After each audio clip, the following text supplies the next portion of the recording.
it's difficult when have such a horrible framework on the ground that all of us want to have, well, all of us, of course, except apparently Hamas, want to have changed. But I'm not going to comment on Israeli decisions, Israeli negotiations, nor am I going to speak on where things stand currently between conversations. On aid into Gaza, because there was a significant statement from the French, German and UK foreign ministers yesterday about this, saying 1 million children facing acute risk of starvation, epidemic disease and death.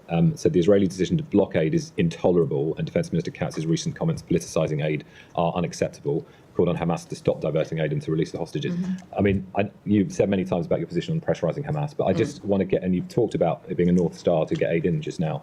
So what is the work? Are you using your considerable position to ask Israel to lift that blockade?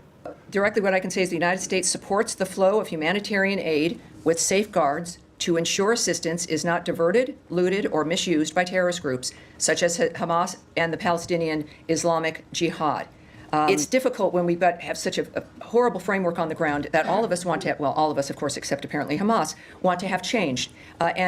Our commitment remains to get that humanitarian aid flowing. It is the point of a ceasefire, right? It is the point of what Special Envoy Witkoff has worked for and achieved. And we, of course, continue to work to try to re-achieve that. But we support Israel as, of course, the ally that they are. That's, I think our actions speak to the nature of what it is we're committed to. But can I just clarify, because you mentioned this often about a ceasefire and that appearing to be linked to aid going in.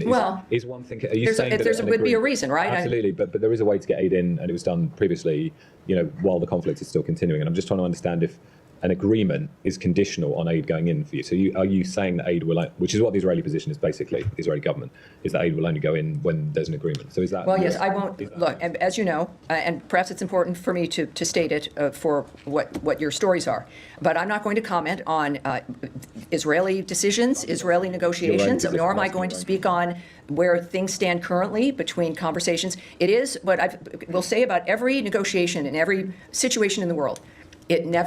Our negotiations and actions never stop. So it's not like it starts at 8 in the morning and ends at 5 p.m. and then waits for a week before something else may happen.